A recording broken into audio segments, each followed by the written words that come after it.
It's February 1692, and on one bitterly cold evening, Betty Paris, aged 9, and Abigail Williams, aged 11, begin having fits described as beyond the power of epileptic fits or natural disease to an effect. Eyewitness accounts state that the girls screamed, threw things around the room, made strange sounds, and contorted themselves into peculiar positions. This was the start of one of colonial America's biggest cases of mass hysteria, where 150 people were arrested, 19 were executed, and 1 was tortured to death. I'm Jamie's Day, your favourite day of the week, and this is the Salem Witch Trials.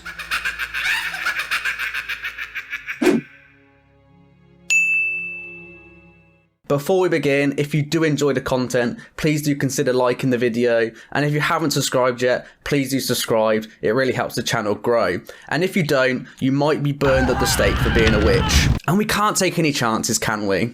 Anyway, now, across medieval Europe, witchcraft was an extremely hot topic. Between 1482 and 1782, over 100,000 people were accused of witchcraft, of which around 40 to 50,000 people were executed. Witch hunts first appeared in large numbers in southern France and Switzerland during the 14th and 15th centuries, where witchcraft accusations were the village's reactions to the breakdown of its internal community, coupled with the emergent set of newer values that was generating psychic stress. Older women were the favourite targets because they are marginal, dependent members of the community and therefore likely to arouse feelings of both hostility and guilt, and were less likely to have important defenders in the village to defend them from these accusations. Eva Pox states there are 4 reasons for witchcraft accusations, which fall into: Number 1, a person was caught in the act of positive or negative sorcery, an act of witchcraft performed with the intention of causing damage or injury.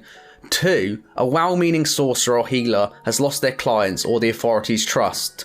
Number 3, a person did nothing more than gain the enmity of their neighbours. And number 4, a person was believed to be a witch and surrounded with the aura of witch beliefs or occultism. Now, in the context of these 4 points of the Salem witch trials, Salem village was as religious as they come in the area. One visitor observed that the residents of New England could neither drive a bargain nor make a jest without the text or scripture at the end of it. Stacey Schiff explains in the book The Witches, it would have been difficult to find more than a few souls to whom the supernatural was not eminently real, part and parcel of the culture, as was the devil himself. In New England, their Puritanism led to extremely rigid behaviours, such as hymns being the only music allowed and children's toys being outlawed. The location of Salem also increased the isolation of their communities. Salem village is hemmed in by the ocean to the east and the wilderness to the west. The settlers who came there were completely disconnected from their mother country on the other side of the Atlantic and the remainder of the American continent. And this isolation of the village bred extreme paranoia there. Schiff also explains, in isolated settlements in dim, smoky, firelit homes, New Englanders live very much in the dark, where one listens more acutely, feels more passionately, imagines most vividly, where the sacred and the occult thrive. Between 1647 and 1688, 12 women had been sentenced to death for making covenants with the devil.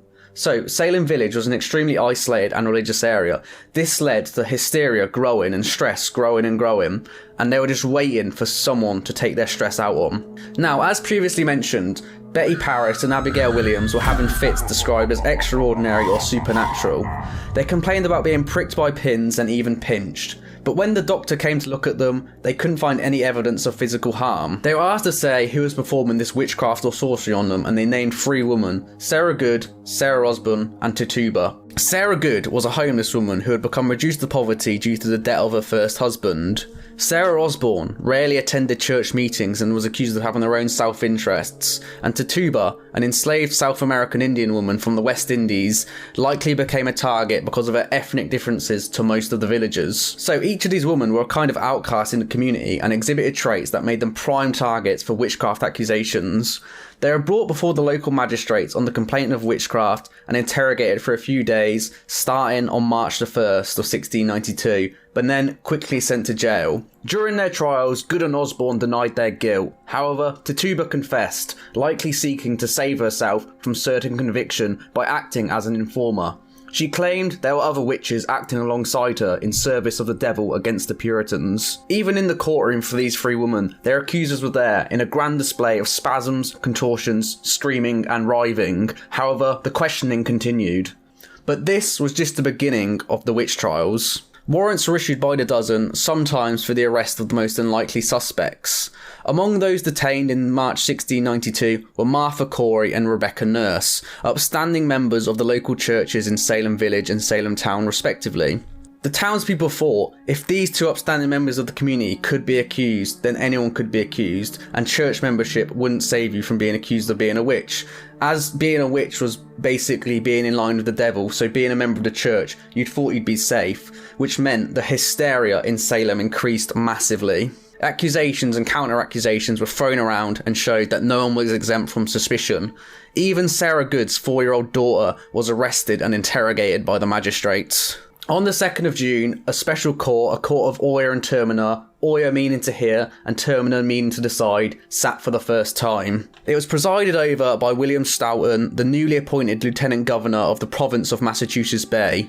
As Chief Justice, Stoughton believed that the spectral evidence presented to the court, that is, evidence gathered from dreams and visions, would form the central evidence of the prosecutions. Opponents claimed that the devil was able to use anyone's shape to afflict people, but the court contended that the devil could not use a person's shape without that person's permission. Therefore, when the afflicted claimed to see the apparition of a specific person, that was accepted as evidence that the person has been complicit with the devil. At the same time, the accused were also denied legal representation. So, in today's standards, they were fucked. 2 days before the court convened, a Puritan minister from Boston named Cotton Mather wrote to one of the judges expressing his concern over the admissibility of the such evidence. Do not lay more stress on the pure spectral evidence than it will bear. It is very certain that the devils have sometimes represented the shapes of persons, not only innocent, but also very virtuous. The first case brought before the jury was that of Bridget Bishop, a 60-year-old woman who had a plethora of accusations. That she could pass through doors and windows without opening them. That she had made holes in the road suddenly open up, into which carts would fall before the holes would instantly disappear. And that she had summoned a black pig with the body of a monkey and the feet of a cockerel. Wild. A large proportion of the case against Bishop also focused on her lifestyle, especially her rumoured promiscuity and un-Puritan ways. Tried and found guilty on the same day, Bishop was hanged a week later on the 10th of June, which was the start of the executions in the Salem witch trials. Immediately following the execution, the court adjourned for 20 days, seeking advice from New England's most prominent minister upon the state of things as they stood. The 8-point response, penned by Cotton Mather, the man who sent the letter 2 days before the trial started, stating his concerns about the evidence, now advised prudence when it came to the procedure, cautioning that hastiness shouldn't overwhelm lawfulness.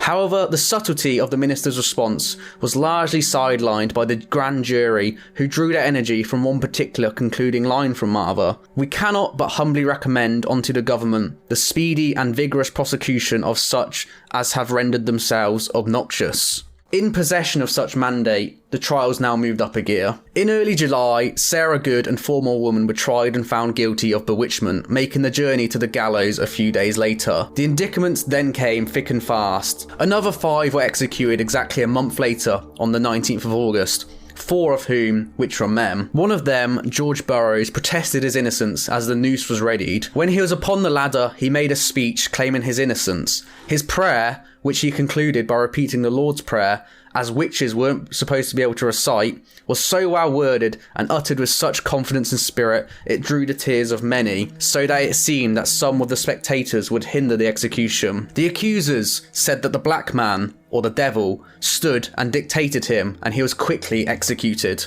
On September the 19th, 1692, Giles Corey, the husband of the previously accused Martha Corey, refused to enter a plea and was subjected to a particularly gruesome form of torture called peine forte et dure, which meant until he answered or died. I've probably butchered that pronunciation, and that's because I have. It's one of my videos, and I butcher every single pronunciation. This was a form of torture in which the subject was pressed beneath an increasingly heavy load of stones in an attempt for them to make a plea. Corey refused to enter a plea, and after 2 days under the stone, he died. In mid-September, a further group went to the gallows, and in the words of Mr. Noyes, who was there, what a sad thing it is to see 8 firebrands of Hell hanging there. Now, at the end of September, 7 months after the arrest of Sarah Good, the hysteria in Salem was starting to decelerate. Having initially set up the court of Oyer and Terminer, the end of the trials came when Governor William Phips returned from fighting King Philip's War in Maine. He voiced his concerns about what danger some of his innocent subjects might be exposed to, and dissolved the court, and in the process pardoning those remaining in custody. Perhaps by coincidence, Governor Phipps's own wife, Lady Mary Phipps, was among those who had been called out upon around this time.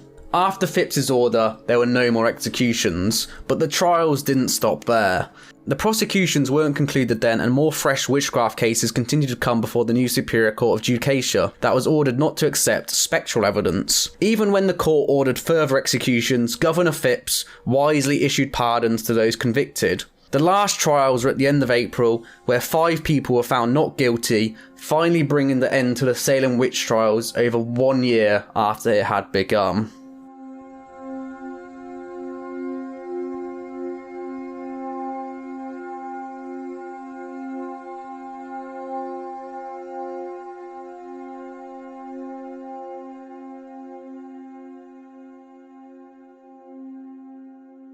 So the Salem witch trials is a good case to explore to see what happens to a village that's increasingly isolated and extremely religious. The paranoia increases, the hysteria increases, and people get accused of anything to relieve their stress. What is a big talking point of the Salem witch trials is the cause of what happened to those who are afflicted. Some modern historians are less inclined to focus on biological explanations, preferring instead to explore motivations such as jealousy, spite, and the need for the attention to explain the behaviour of the people who were afflicted. So I hope you've all enjoyed today. If you haven't yet, please do consider liking the video. It really helps the channel grow. And if you haven't yet, please do subscribe. I've been Jamie's Day, your favourite day of the week, and this is the Salem Witch Trials. I'll see you all next time. Peace.